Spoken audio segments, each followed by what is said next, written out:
My mother-in-law put mushrooms in the lasagna knowing I'm allergic to prove I'm faking it for attention, so I pressed charges for assault and now the whole family is blowing up my phone. I've been with my husband, Michael, for 5 years, and his mother, Linda, has always been difficult. She's the type of woman who thinks she knows everything better than doctors. I have a severe, documented allergy to mushrooms. It's not a preference. It's an anaphylaxis level threat. Linda has always made snide comments about me being a picky eater or claiming that I'm just dramatic and trying to steal the spotlight at family gatherings. Last Sunday, we went over for a peace offering dinner after a period of low contact. Linda made lasagna. I asked her 3 separate times if there were mushrooms in it. She looked me dead in the eye and promised there wasn't a single fungus in the kitchen. She even acted offended that I didn't trust her. So, I sat down and took a few bites. Within minutes, my throat started to close up. I felt that terrifying, familiar itch and the panic setting in. I grabbed my bag for my EpiPen, wheezing, and that's when Linda started laughing. She actually sat there with a smug look on her face and told everyone that she had pureed the mushrooms into the sauce specifically to prove I was lying. She said I was eating them just fine until I remembered to be dramatic. Michael went absolutely pale. He screamed at her that she was insane while he jammed the EpiPen into my thigh and dialed 911. I spent the night in the ER terrified I was going to die.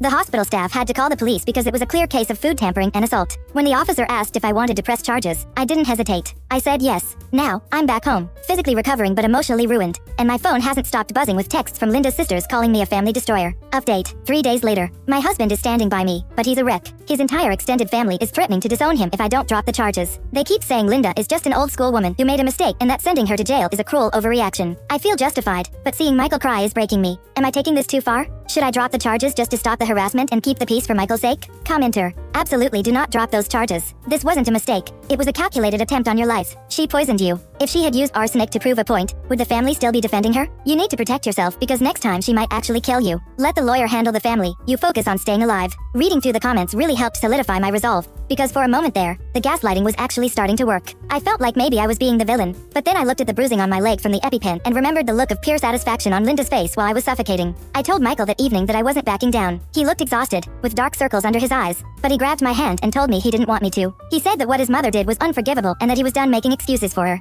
The police came by the house yesterday to collect a formal statement. It felt surreal sitting at my kitchen table recounting how my mother-in-law tried to poison me over a petty grudge. The officer told us that Linda had been arrested and booked for assault and battery with a dangerous weapon, the food, and reckless endangerment. Apparently, when they went to pick her up, she was still insisting that I faked the reaction. She told the officers that I must have induced the swelling myself just to get her in trouble. Michael's phone rang while the police were still there. It was his aunt. I could hear her screaming through the receiver, telling him that his mother was sitting in a holding cell and it was all his fault for marrying a manipulative witch. Michael didn't even argue. He just told her that his mother nearly killed his wife and that if the aunt contacted us again, we'd file a restraining order against her too. He hung up and just put his head in his hands. I feel sick knowing that I'm the catalyst for this implosion, but I'm also furious that they care more about Linda's reputation than the fact that she almost sent me to the morgue.